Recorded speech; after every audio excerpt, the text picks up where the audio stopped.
podcast, although today isn't really a podcast, it's more of a book club where we discuss a book we've been reading, Gaunt's Ghost, first and only. But before we start talking about that, if you enjoy today's podcast, head on over to patreon.com/AdeptusRidiculous and consider supporting the podcast. You get tons of stuff like access to the Discord, bloopers if there are any, some really nice HD posters of maybe waifus. There's also a comic that is the first 2 pages of anime life in the School of Bergenium. So definitely head on over to patreon.com/AdeptusRidiculous. Thank you all so much for the support. And Bricky merch and whatever else you do. Degrading you for using waifus in our opening. Yeah. Yeah, I hate you. Whatever, dude. Chase that bag, dude. Jesus. What the hell is chase that bag mean? Is that some kind of that boomer money. term I don't know about? It's like a bag of money, dude. Come on. We've replaced that with like get on the grind and all that crap nowadays. Oh, okay. I'll update the old man lexicon. You Tell know, them about the merch already. Oh, yeah. Chase go to that bag! Orchid8.com or awesome merch. We have Adeptus Ridiculous hoodies. We have short sleeves. We've got Doge Van Dyer stickers. Awesome stuff. And if you spend over $75 in the US, you get free shipping. So there's that. I think it's always been that way, but you know, it's just I don't think I ever mentioned it. Once or twice I think you did, but that's maybe. Okay. Do you ever say in your boomer lexicon, do you ever say, how do you fix for blades? Never. I have no idea what that's even. What is that like? How do you fix your lawnmower blades or something? Like no, it's I remember my grandfather back when I didn't have a beard, and then I got a beard, and he's like, how do you fix for blades, kid? And I guess that means like you're out of razor blades because you're not shaving. Biggest boomer thing is after you get a haircut or after one of your friends gets a haircut, do you go, oh, looks like you got your ears lowered? I've never heard that before. Never heard that. Okay. That's my that was something I got from my grandpa, is every time I came home from getting a haircut, he's like, wow, looks like you got your ears lowered. And I'm like, what? That sounds like a grandpa thing to say. Yeah. Speaking of the elderly, we're talking about Gaunt's Ghosts. Good transition. That's a Dean Kamen right there. That's well a Dean done. Kamen. Gaunt's Ghosts, a extremely popular 40K novel, one of the most popular 40K novels out there. One of, I'd argue, one of the best opening novels and one of the better written ones as well. Something that I've been really excited because I read this like 9 years ago. I read this when I was either in high school or maybe like right after high school. I read this a while ago. Damn, when we say Bricky's a veteran, like 9 years ago he read Gaunt's Ghost. Give or take. I don't even know if it was out 9 years ago, but I'm imposing upon the fact that it was a while, right? Yeah. And I remember absolutely adoring it. Now, DK, let's go. I'll go over the premise first. Okay, go over the premise, yeah. Gaunt's Ghosts follows Colonel Commissar Ibram Gaunt, who is a commissar with his own command of a regiment, which is kind of rare to have a commissar both be a commander. Yeah. And he is in command of the Tanith First and Only, which are a special group of wilderness survival kind of stealth troops from the homeworld of Tanith, who, after getting their first regiment, was immediately obliterated by chaos, hence why they are the first and the only. Yep. And so it's a wonderful story about it's a war story, brothers in arms, a little bit of spying, a little bit of espionage, some moral dilemmas, lots of like kind of back and forth bro moments between the soldiers, and also it's generally about, a little bit about him earning trust, but that is generally the concept. The overall story involves standard Imperial Guard stuff, but our good friend Gaunt has intercepted a fancy piece of decryption tech that is extremely high classification, and it seems that the people above him, the generals, want it. And there is a bit of a political struggle. And there's a power struggle. There is, and we're finding out what is on the cipher, or the no, a cipher sign that is whatever. Yeah, it's on the thing. Vermilion level crystal that has some secret stuff on it that everybody but him wants. And so it's him figuring out what it is, and a little bit of espionage and some political struggle and DK. Yes. You had told me. Well, what did you think? Because you've read it once, a bit ago, as in like earlier this month. Yep, I did. And then you reread it or listened to it in like the last like week to be able to kind of be more refreshed. Yeah, in the last 3 days, I read it again. What were your? Oh, go ahead. It's good. It's just like there are a lot of characters to keep track of. And so, like, there would be a lot of times where I would struggle. Like, they'd be like, "Oh yeah, this person said something." I'm like, wait, is that McCaff? Is that Catherine? Is that Ron? And so it's a lot of characters to juggle. It is. You know? There are a lot of characters with the first name of D. That's also true. Like I said, I liked it, and it feels like it's a really good sort of primer for like the Guard. And like what the Guard stand for. And as I read it, I was like, man, this has got to be like Bricky's Bible. Like as someone that likes the Imperial Guard so much, this is gotta be like his go-to text, right? You're goddamn right. You're goddamn right. Though Gaunt is actually like his mindset is very sort of like anti the usual Guard, because he doesn't want to just sacrifice his people. Like, he really deeply cares about all of his Tanith first, and he'll sacrifice to make sure that they're safe, which is very it's very anti-commissar, very anti-Guard. Especially there was one part in the book where man, I don't know if the Jantine patrician are a normal thing in 40k, or if they're just for this book, but man, they came across as real fucking douchebags. They are, in fact, real fucking douchebags. They are Guard to a T. Just send all of them. Eventually somebody's gonna get through and get the job done. So I will say, actually, while we're discussing this, I'm going to pull up the image of the GAUNT'S Ghosts models, because now that you can put a face to the group. Oh, right. It might actually be a little bit handy. So here is the image of the new models. Okay, let me open that up. Okay. So in the middle is obviously Gaunt.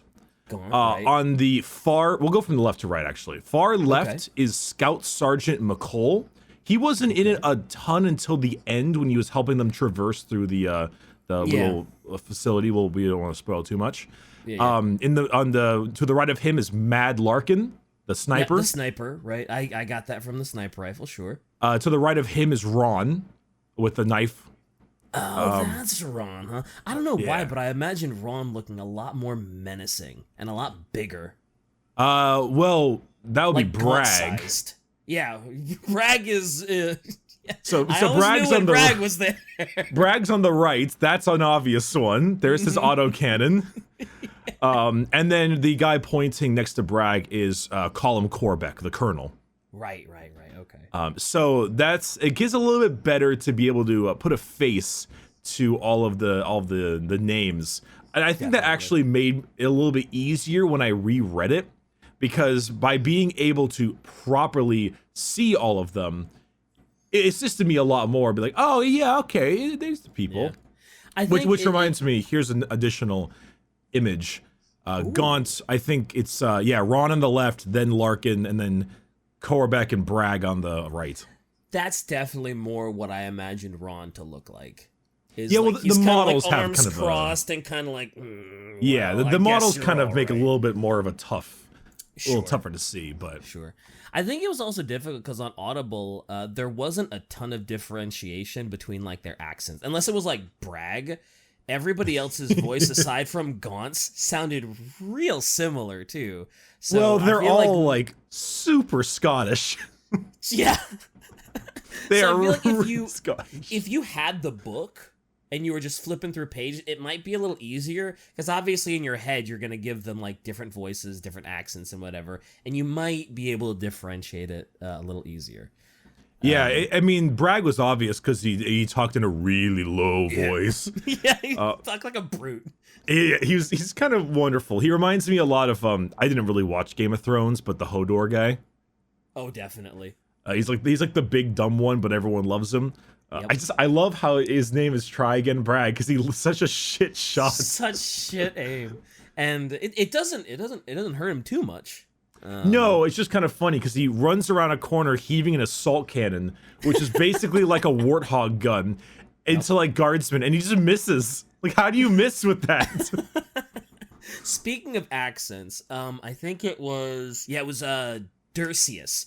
When Dursius shows up in the book, mostly in the flashbacks, obviously, whoever did the reading of it made him sound exactly like Obi-Wan Kenobi from like the original Star Wars trilogy. He did. Uncle Dursius, you're referring to? Yeah, Uncle Dursius. Exactly like Obi-Wan. Yeah, he was good. Also, speaking of Star Wars, the Inquisitor was just fucking Palpatine. He was just Palpatine. Haldane? Yeah. Yeah, Inquisitor Haldane was like, you must stop gods and get and take the crystal. Only thing is, I could never imagine him as the Emperor because, like, the way they described him, he's like, oh yeah, he has this, like, elongated equine face. And I was like, oh god, he's a furry. Where'd you get furry from that? What? Well, because he has like this. So all I could imagine was like he had this sort of like horse face that had this really elongated front face. So all I could picture was just this really awkward horse face dude, and I'm just like, no. I think he's just got like a thinner face, not like his face is actually long. They specifically said he had an equine-like face. So I was like, it's just a good adjective. It is. That is a. You very rarely hear that adjective, so that's fair. But still, Haldane is a furry, confirmed. God, all right, fine. He's a furry. Whatever, man. It's fine. He's he was a shithead anyway. He's an inquisitor. Are there any good inquisitors that don't try to ruin everything? Okay, so there are significantly more good inquisitors than there are bad. Okay. Inquisitors are actually very good at their job. It's just the memes that they're always exterminating everything, and they're always douchebags. And in this situation, obviously, he was the bad guy. But also, I mean, the Lord Generals of the Guard was also a douchebag. What's his name? Dravir, yeah. Yep. Lord High Militant Dravir, who talked in an accent like this. Bring me more caffeine. Yes, I need more grapes. Put the grapes in my mouth. I can't chew them on my own. It's like, for the Emperor, sir. I was like, oh, yes, of course, whatever. Oh, yeah, that's right. The guard is like, for the Emperor. He's like, oh, yeah. Yeah, I guess. Sure, whatever. I did enjoy a couple of the... I enjoyed a couple of the accents. I actually liked a lot how they did like a kind of like an African thing for the Vitrian Dragoons. Oh, yes, the Vitrian were real cool. They were cool. I like the Vitrian, yeah. Because they had this kind of like, what's like the accent they did where it's like the Vitrian Dragoons, serving the Imperial God.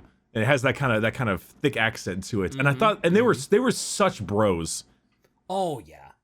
They were, you could not, well, I guess it'd be spoilers if I explained why they were so bro. But yes, they are right there, and their culture is really great too, with like their what's the book called? It starts with a B. It's like the war novel, the Art of War thing. Yeah, it's like the Bryn Hatta. Oh yeah, the something like that. But like I posted their armor because like their armor is so cool looking with like the scales on the front, and they have their Art of War book where it's like, you set las guns to max power and you one shot only kind of thing. Leave no doubt about the first kill. Which I must say, if there's one thing interesting about Gaunt's Ghosts is that Gaunt's Ghosts is basically just Fast and the Furious, because they like clobber 2 separate Iron Warrior Space Marines in the first battle.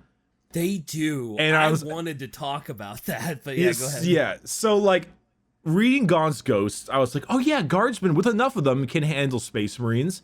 Reading the Night Lord's books and the Comrade Curse books, I'm like, no fucking way. Like Gaunt like shanks the Night Lord with, or not, the Iron Warrior with his chainsaw. I'm like, that's not gonna go through his armor, bro. It's gonna crack and break.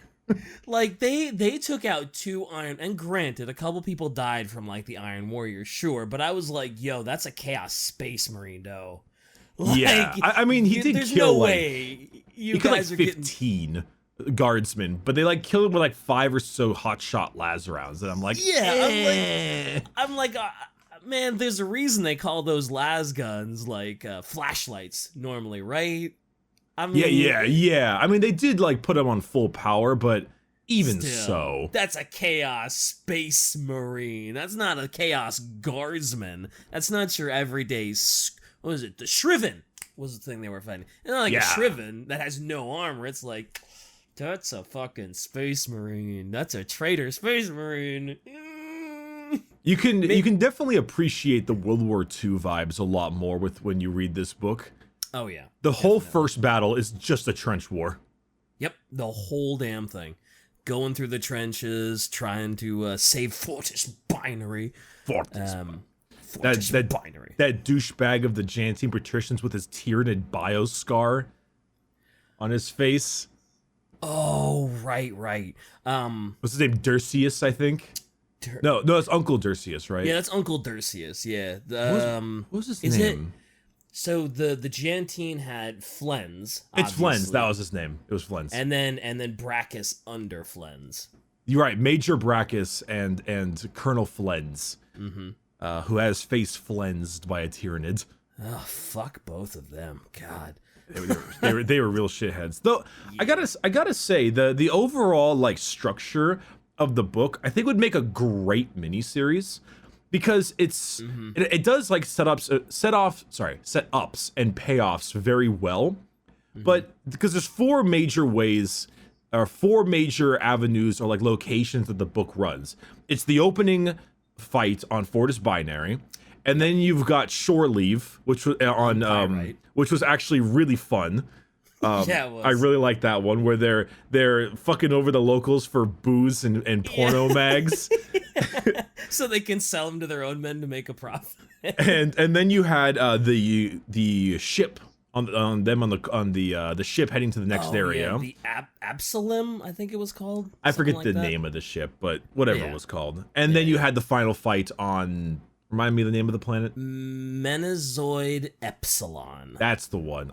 The planet's names just went out one ear and left out the other. Yep. But so each of those areas could really probably be done in like a 2 episode each for an 8 episode miniseries. It would work pretty well because it's surprisingly dark and light toned. It's quite funny at times. Not as funny as Infinite Divine. That's a hilarious. Oh God, book. no. Yeah. But there's still some pretty good. Like we were talking about this. You said that after you kind of got spoiled by Infinite Divine. Oh, I definitely did, because that is just like trolling and oh my God, look at all these orcs. Look at us be funny about the orcs. Look at us one-up each other. And then you go to Gaunt's Ghost, and it's kind of just like, man, like there's a few quips here and there, but it's like this is grim dark. Like this is like, bros arm in arm. Our comrades are dying all around us. There's really nothing to joke about, and grim dark. So yeah, it's definitely a big contrast from the hilarity of Infinite and the Divine. It's like Infinite Divine is our funny spy versus spy movie, where Gaunt's Ghost is our like Black Hawk Down, you're the Pacific, the Band of Brothers, Saving Private Ryan, where those movies have humorly like funny things in them sometimes, but it's to break from the constant, never-ending just death. Yep, death and war and bar. Also, I didn't expect the Vitrian armor to look like that, because every time they talked about their armor, they made it sound like it was like glass. Like it was just translucent and reflective, and it helped. Well, they can like stealthy. Adjust it to make it that way. Oh! To make it like stealthy, remember? Where they kind of like walked out of the tree line looking all shimmery. Oh, I missed that they could do that on. I thought that was just how their armor always looked. No, I think they can like change the folds. Gotcha. That makes sense. That makes sense. They look really cool, man. I would love some third-party models of those guys. Is there no GW official Vitrian Dragoons? Absolutely not. Oh. I honestly, there are like only, 9 books of Gaunt's Ghosts, so we don't know how they even survive. That's true. I was gonna say, it's like, they probably only show up in Gaunt's Ghost, and it took this long just to get Gaunt and his ghosts some models. Yeah, so I guess, yeah. Good point. At least there's some good models, though. They are. There's actually a couple of the parts in the book as like it goes through, because I'm reading it and I'm looking at them on Pyrite, and I'm just thinking to myself, like, if I was a military man and I'm reading this, I bet I'd be chuckling to myself, like, hey, look at all these enlisted soldiers going on shore leave, looking at women in bars, fucking gambling, drinking, and then causing problems. Yep, I'm like, that sounds right. That sounds right. Yep. You gotta let off some steam, man. You gotta let off that steam. I like how you've been through hell. I like how Bragg and I think it's Bragg and what's the kid's name again? It starts with an M. Milo. Milo. I think it's Bragg and Milo. No, it wasn't Milo. It was Bragg and somebody else, and they were like gambling, and then they had to get away for something, and Bragg just like smooches the stripper on the lips and is like, bye bye, and leaves. Typical Bragg. Typical Bragg. He was like, oh, it was a nice goodbye. He probably didn't even think anything of it. He was just throwing dice and fucking Major Ron literally went to the local dudes and was like, I want to buy a bunch of your porno mags, booze, and shit. It's like, show him the stuff, man. And the guy pulls out a las gun and starts murdering the people, and Ron's like, let's go, we're out of here. It's like, all right, that'll be 2,000 Imperial credits. No, none of this local currency shit. Just give me the money. And Ron's like, okay. And they just take off with the shit. It's like, hey. And then they're being chased the whole time as well. Yep. I do in the warehouse where you never hear from the local thugs again, and it's a myth from Pyrite. Yeah, I like how they really incorporated the Tanith stealth ability, where they would like walk into a room and they'd have all their cloaks like dusted with the local debris, so then they'd just be kind of hiding in the shadows, and they just kind of come out and shank a dude and leave. Yep. They made for some cool stealth troopers. That was their thing on Tanith, right? It was, but I like the way that it was written, where like Gaunt strode up a hill and there were 2,000 ghosts up there, but he couldn't see a single one because they've all been like hidden with the dirt on their uniforms. Gaunt is, I think it's safe to say that Gaunt's a Chad, right? Gaunt is a cool guy. I think it's safe to say that Gaunt is like Omega level Chad. Like where everybody else kind of blended in. Whenever Gaunt showed up, it was like, oh shit, now I'm in, you know? Well, his accent helps. True. But there'd be some moments where it's like, oh man, this is kind of boring or whatever, and it's like, I don't know, blah, blah, blah. And then Gaunt shows up and it's like, oh shit, I'm back. I'm back. Let's go. Get him, Gaunt, get him. I think the only times I was a little bit bored were the flashbacks. And not all the flashbacks were bad, but some of them I was a little bit bored about. Definitely the flashback where he first meets Blenna, his childhood friend. That was a little kind of because it was just like two kids that were just. I like that part a little bit because they were in the Skolas, and that's true. They were in the Skolas, and he was like, "Keep watching those tiles, kid." I'm like, we talked about that. Yep, with the little toothbrush. Yeah, we talked about the Skola, but the other ones are pretty good and very enlightening. Towards the end of the book too, it becomes very enlightening. I enjoy setups and payoffs. Is like story writing 101. Set things up and pay it off. And boy, do they! They do a great job. Should we get into spoilers? I think we can get into spoilers. What we're almost was your a half hour in, so what's your final verdict on the book? Final verdict? I definitely think it's a thumbs up. If you're a Warhammer 40k fan, there's really no reason you shouldn't read it. If you're a Guard fan, Oh, if you're a Guard fan, I don't know. You've why already you read haven't. it. You can't recommend it to Guard fans because they've already read it. They've got a copy hanging in the in a frame on their wall. But otherwise, yeah, I think it's real good. I don't know about the other however many books, but First and Only is pretty great. Good introduction to the Guard and how they normally work versus a very sort of not typical commissar / guard regiment.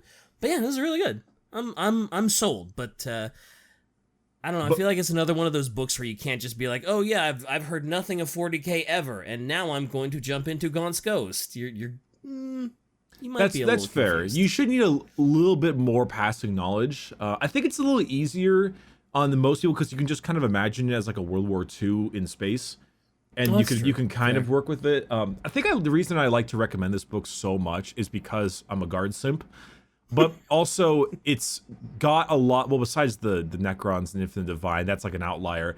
Most books don't have as much humor and character, and motivation and morals and stuff. Because, like, I mean, yeah, it doesn't have a ton of humor in this one, but each character has like they have feelings and they express them. You know, as opposed to being like, I serve the Emperor, you know, the Ave Dominus Nox, hail to the Lord of Night, yada yada. It works out that way, and it gives you a good introduction to the Guard, where not every battle is 40 million dead. These are still big battles, but they're not like consistent. Like every battle is Normandy. It's like D-Day. Yeah. You know, which is like okay when it comes to the Imperial Guard.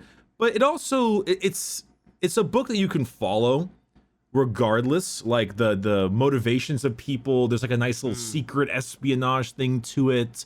Yeah. It's got a lot of good areas, and I think it's a great introduction to the universe. Because I think the universe gets fleshed out better with this than with Infinite Divine, because that's about just the Krons. This is like, okay, this is what it's like living in the Guard.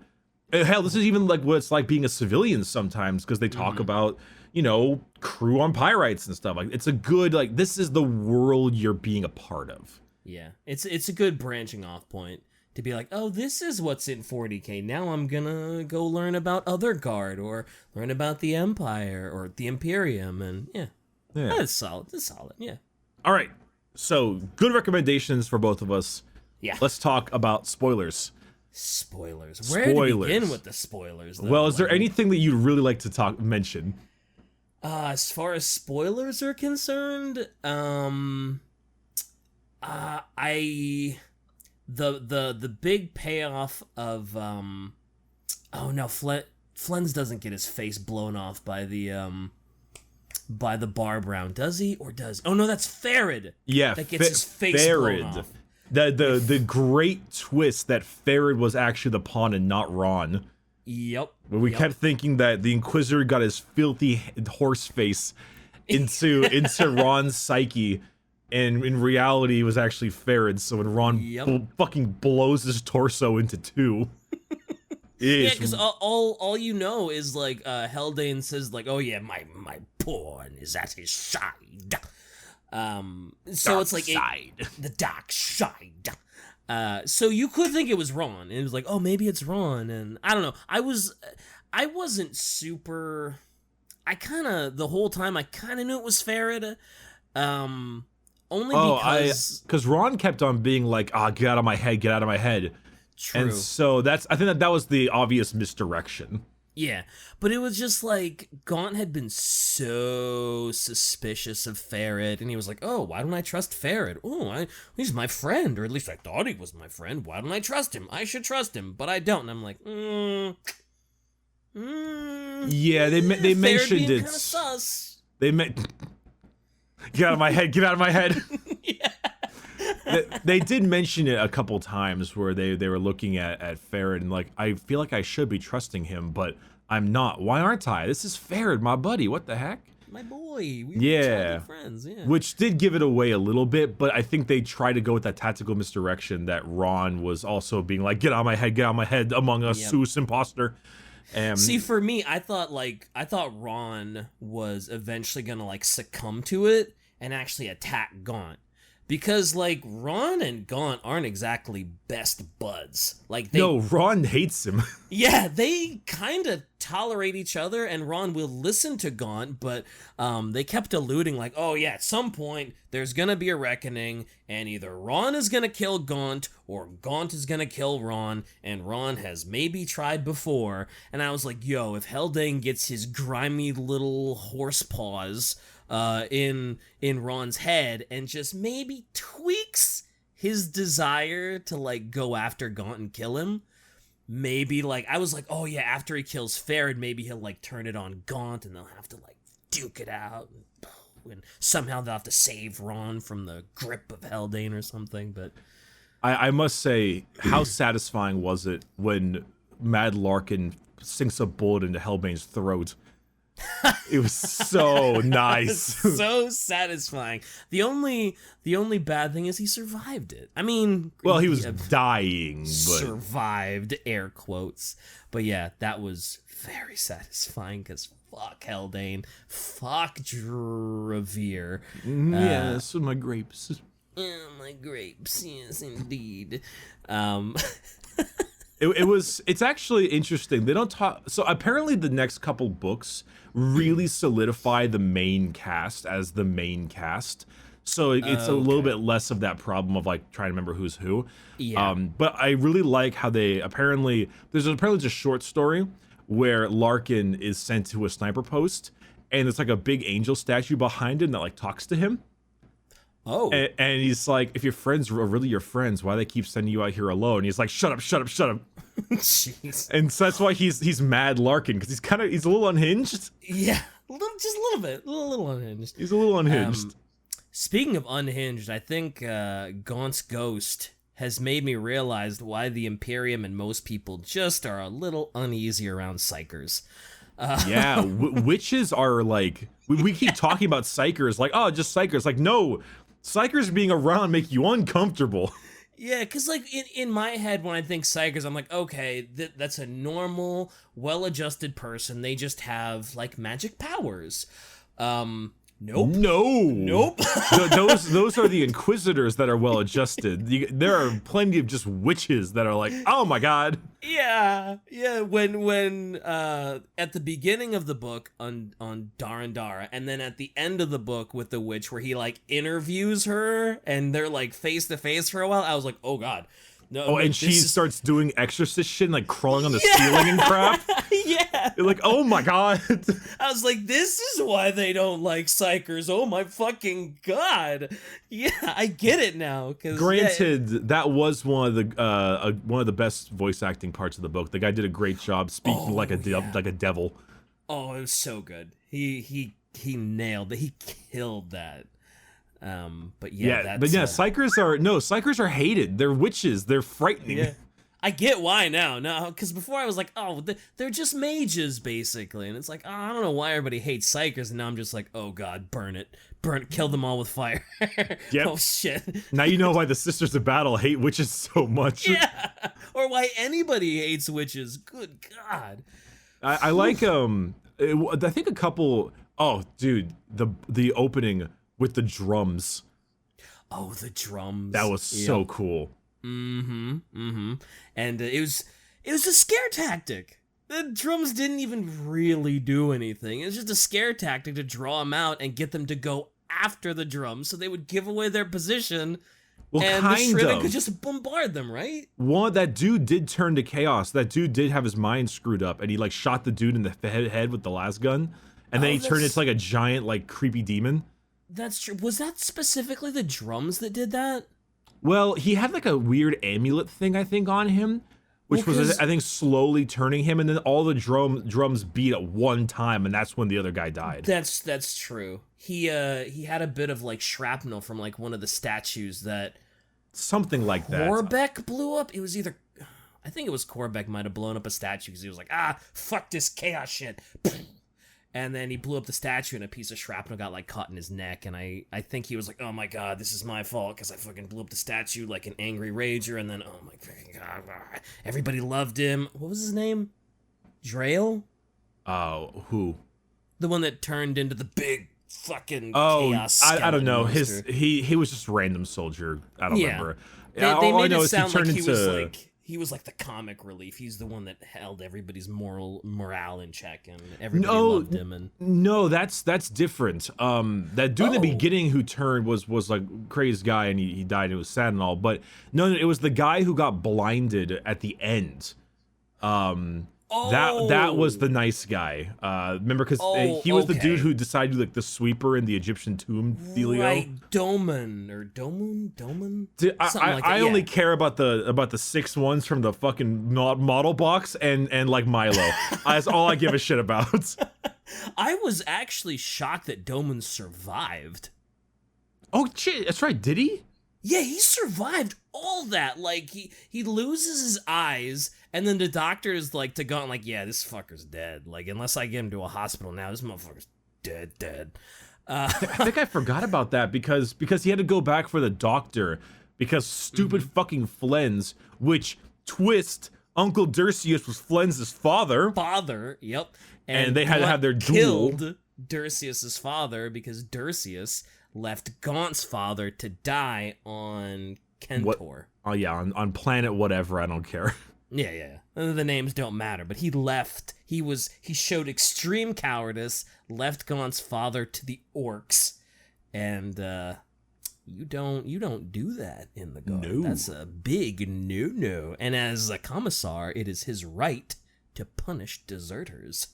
I must say that it was wildly interesting to see the stakes that were present in this book when the fact that the big prize at the end is an STC fabricator for the Men of Iron. Yep. Which is like unheard of. Yeah. Like when they first went in and they were like, oh yeah, it's a standard template converter. I was like, oh, sweet, good for them. That's great. STCs. Oh, the Adeptus Mechanicus are gonna love that. And then they were like, yeah, it makes soulless Men of Iron. I was like, uh-oh. And Gaunt was like, yeah, I'm gonna destroy this thing. This is unholy. And the other what's his name? Ferris was like, no. Yeah. And Ferris like, wait, what? And then he made that really good statement though, where it's like, remember the last time 5-man scout team found an STC? And they were all given an entire world for their finds, and it's because they got something that made knives. Yeah, it made the best knife ever. It was like 5-folded steel. Everyone uses it on bayonets. Everyone has one of these knives, and the Astartes use them. Yeah, and he was like, they got all these riches for a knife. We found Men of Iron, and he's like, take what that STC made and then fight one of these Iron Men, and you'll see how little that matters in comparison to this motherfucking thing. But naturally, Gaunt was like, no, I blow it up. Mm-hmm. Which obviously, like, interestingly enough, I kind of wish that maybe they didn't do this, because the STC turned on and started pumping out new Men of Iron, but they were like chaos corrupted. They were all like deformed and fucked up and shit. And I kind of wish it didn't, because I would kind of prefer the moral concept that it's a perfectly fine, well-working machine. Yeah. But and therefore blowing it up would, like, hey, in maybe in like with you and me in our real life, that might be something cool because we don't hate AI in the 21st century. Yeah. But at the same time, you know, I almost wish that it didn't confirm his suspicions about it being chaos tainted. Yeah. Because then it would have like a cooler moral thing. Yeah, having that dilemma of, no, this thing makes perfect Men of Iron. We could totally use this. They're not inflicted by chaos. It's like, and maybe if Gaunt hesitated for just a minute, being like, oh, I actually could use this to do some real good. And then he still blows it up. I think Gaunt shouldn't hesitate because he's Gaunt, but I'm glad that like Ron was like, are you sure? Like, positive, man. Also, how exactly does an STC become like corrupted by chaos? Is it just because it was on a chaos world? Because I mean, maybe because they have like a bunch of shrines and crazy shit, and yeah, I mean, chaos Chaos does anything. It can put its fucking tendrils in anything. True. I guess I didn't realize that chaos could infect like machineries. Like I assumed it had to be like some sort of like living entity that was like, you know, offering something to chaos that I don't know. Well, chaos have like demon engines and shit. That's true. I guess Like they do, demon don't they? machines and all that crap. Yeah, and they have like juggernauts and shit like that too. Hell don't they? brutes. Yeah, that's fair. And you know, they have like the demon titans and stuff, but I mean it's cool to see such a monumental discovery. Like what a crazy thing for guardsmen to be dealing with. That whole ending bit where they're going through the caverns, I love that part. I love that whole section. It's really interesting. And then the big square off with Flens as they're retreating and they're trying to get out. The bombs have been planted. You don't know if there are any new chaotic men of iron chasing you, and Flens is out here just looking Being a for shithead. being an absolute fucking shithead, and just It was horrendously satisfying to see the Jantine patricians get gunned down by the Vitrians. oh my god! And Brachus was like screaming, like kicking corpses, like "Get up, you fucking coward!" Fights, and he's like grabbing guns and crap. He's so angry. Cause it's great because Brachus was sure, he's like, oh, the Vitrian Dragoons are here. Oh man, Gaunt has no chance. If my forces are, what do you mean they're shooting me? It's like las gunfire. Blah, blah, blah, blah. What do you mean they're not on my side? Damn it! So satisfying to see the Jantine get fucked. It was so satisfying. And also not just that, but with when Hellbane, when Emperor Palpatine's clone, or when his dude Ferris, whatever his name is, what's his name? Was it Ferris? Farid. Ferris is the Primarch of the Iron Hands. Ferris Manus. Eagle Shard, right? Was his Eagle code Shard. name? Yeah, that's how you knew it was me. Because he's a master of deception. When he gets blasted and we realize the twist that Hellbane was actually his pawn and he didn't pull out fast enough. and then he just like fucking explodes in a giant torrent of psychic energy, and then Lord Militant Dravir just gets like atomized by it. At first he feels like a rumbling from underneath. He's like, what's that? Oh, I'm a little gassy. And then just Lord Dravir just shits himself to death. Exactly. And then the whole Leviathan just gets fucking atomized. I was like, damn, these again, psychers, man, Jesus. And that's a well-adjusted psyker. That's an inquisitor. Like, holy shit. He died and he didn't pull out of his surrogate quick enough. Right. So yeah, that would definitely be a problem. But also, did you like the really obese Mechanicus captain? In his command hammock. Yeah, his command hammock, as he's getting up, and he's like, "What did you say to me, you son of a bitch? Why is Cargo talking back to me?" Yeah. And I was not expecting an obese sort of mechanical adeptus deal, but they use his pride against him, and they distract him by telling him how like useless he is and how he can't control anybody on the ship. And after Gaunt punches the colonel of the Vitrians in the face, report that. What I really like is the part when he's running away from the Jantine on Pyrite, and he ends up meeting up with Ron and the boys, and he jumps out, grabs a swig of brandy, pops the cap, drinks it, points behind him, and he's like, "I could use some help, lads." And the Jantine guy's like, "Oh, balls." Yeah, Brachus was like chasing them, and then he's like, "Aha! They stopped. Now we've got them." And then like, there's like 100 ghosts there, and he's like, "Pfeff.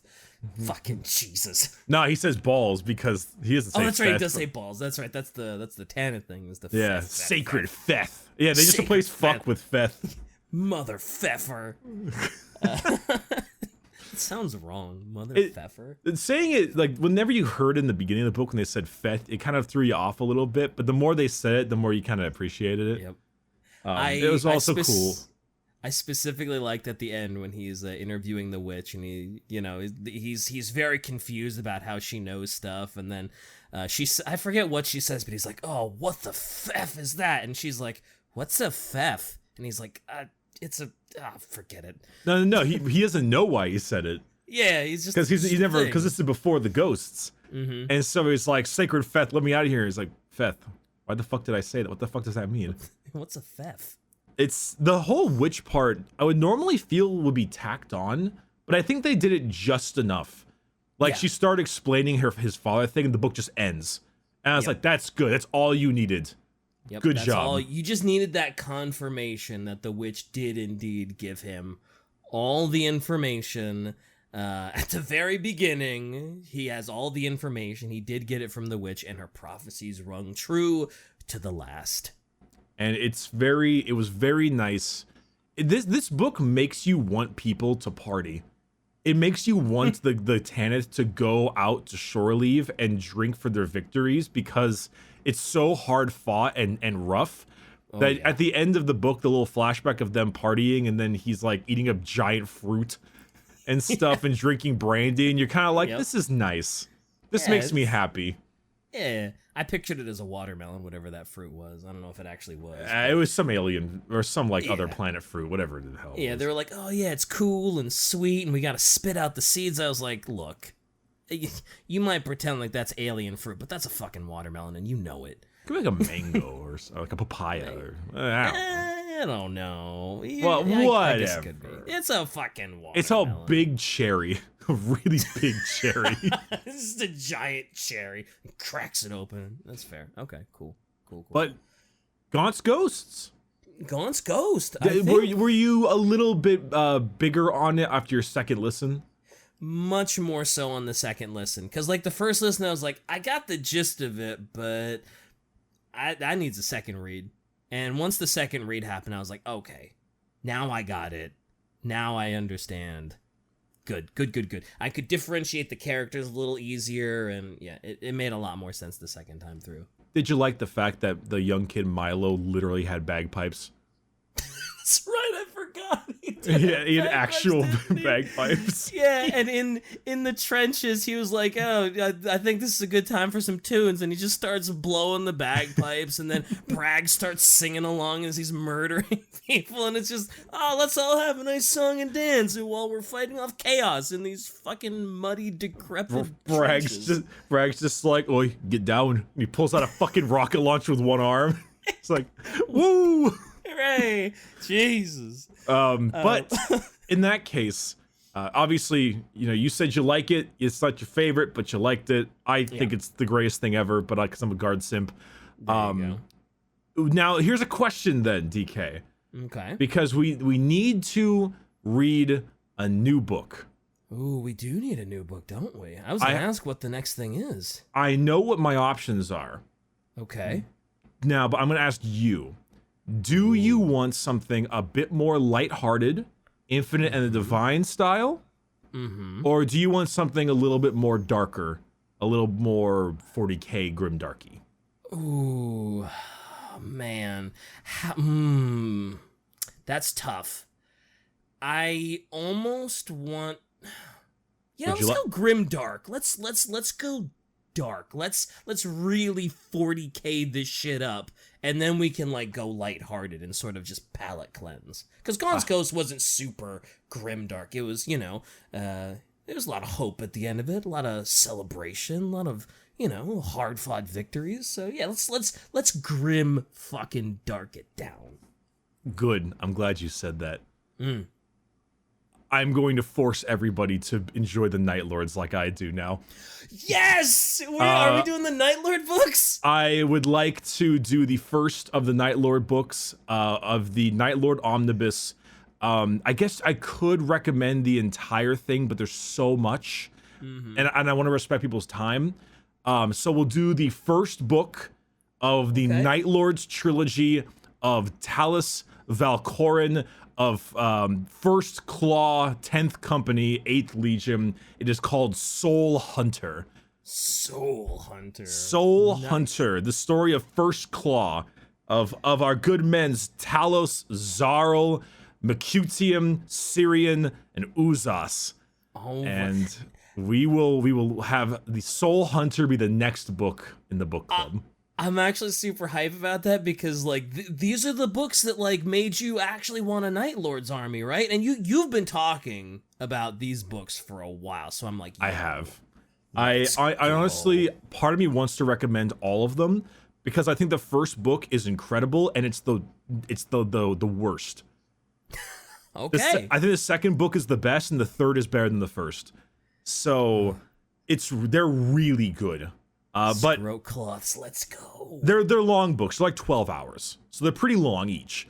So I didn't want to do all of them because that's like 2 full days of reading. Oh no, not half, 2 whole days. Ash, I respect people's time. I don't. Fuck them. Read Right. them all. Soul Hunter is the first. There's next book club book. Thank you all very much for listening to this GAUNT'S Ghost Book Club. To the DK, to the first and last, to the first and only. First and last. No, Tanith's first and last. Tanith's first and only. Yeah, That's what they clink their glasses to in the bar in Pyrites. That's fair. First and last, first and only.